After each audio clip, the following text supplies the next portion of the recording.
So this man would use the excuse of not having a father for everything. This story is going to change your life. Every wrong decision this man made, he always used that as an excuse. For example, the mother of his child said, "Why don't you spend time with your son?" He could literally use your guidance. He said, "Well, I didn't have a father growing up, so I don't know how to be a father." So she told him, "I didn't have my father growing up." He jumps up and wanted to play the victim role. "Well, you not a man like me. I'm a man. I need my father. You don't need your father because you had your mother." And when he started screaming and yelling and going hard, she returned the favor. With tears flowing down her eyes, she points at him in his face and says, "This is why I hate that I didn't have a father. Because if I did have a father, I wouldn't have picked you to have kids with." So he laughs in a joking way and says, "So you gonna blame that on your father, huh?" She said, "Ain't that the same thing you doing with your son? You don't spend time with him because you blaming that on your father." He get mad. He say, "You know what, B, I don't got time for this," and storms out. And this woman would call him every month at least and ask him, "Can you spend time with your son?" He got tired and felt like she was nagging, so he cut her off. Every woman he dealt with, he got caught cheating. He would always say, "I didn't have a father growing up." Times that he went to jail and people would ask, "Why you keep going to jail?" He would use the excuse, "I didn't have a father growing up." And when he would go out begging for money on the streets, people would ask him, "Why you ain't trying to do nothing with your life?" And he would say, "Because I didn't have a father growing up." 12 years go by. He goes to a bar to get a couple of drinks because it's a game on that night. It's actually the Super Bowl. So he's watching the Super Bowl. When he goes to the bar, he goes in mid-game and realizes that he's watching somebody that has the same exact name as him. And his name was Antoine Smith Jr. That's kind of crazy because his son's name is Antoine Smith Jr. Antoine scored 3 touchdowns in the first half. And he just scored another touchdown in the first half. So he's thinking that it's pretty cool somebody has the same exact name as him. And then when they popped up a picture of the young man, he realized it was his son. Then he starts freaking out like, "Oh my God, that's my son. That's my son." So he whips out pictures and showing everybody in the bar, "Look, that's my son. That's him when he was a child." And everybody like, "Oh my gosh, that's your son? That's crazy. He's like the biggest NFL star right now."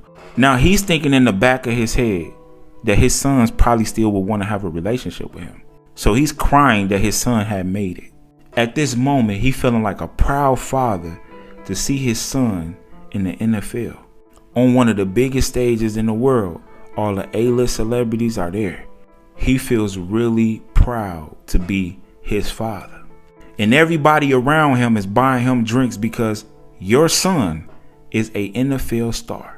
So later on that night, his son wins a NFL championship. Everybody in the bar is going crazy, telling him congratulations. He's crying. He's happy. People are taking pictures with him and everything. So next thing you know, after the game is over, they start interviewing the players. And he got the MVP for that game and the MVP for that year. So they asked him on the biggest stage in the world, "Listen, we seen you give your all year and year and year again. You are going to go down in history as one of the greatest players that ever played this game. What was your drive to do so?" This young man said, "I seen my mother struggle. And when I grew up, I didn't have a father in my life."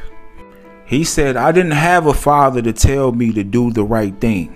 I didn't have a father to guide me the right way. Now, I could have been like my father and made the wrong decisions and blame my father for not being there. But when I was growing up, I decided to use my father as an example. I wanted to make sure that he was somebody I would never grow up to be." He said, "I wanted to be the opposite of my father. So I did everything that my father wouldn't do. And every time a decision was hard for me, I felt like all I thought about was what would my father do, and did the opposite." So then the young man grabs the interviewer's wrist and says, "I want to say this one last thing." He said, "My father always made the excuse of his father not being there, so he didn't know how to be there for me." Then he takes a deep breath and start getting really emotional. Then he says, I am living proof that if you make the right decisions in life, you can put yourself in the right place in life. Then he put the nail in the coffin and says, so to my father, if I haven't thanked you for anything, thank you for not being in my life. Because now I truly understand accountability. Everybody in the bar looked at his father disgusted. They believed that he raised this man to be great, but his absence made him great. He used the excuse that his father wasn't there, so he couldn't figure out life. But when his son grew up to be in a better position than him, he only did it because he didn't use any excuses. I hope this gives you a different perspective on excuses. Excuses will keep you stuck in life. Accountability will help you grow in life. Now let me know what y'all think in the comments, and make sure you follow for more content like this. But to all the cool people that follow me, I'm gonna see you in the next video.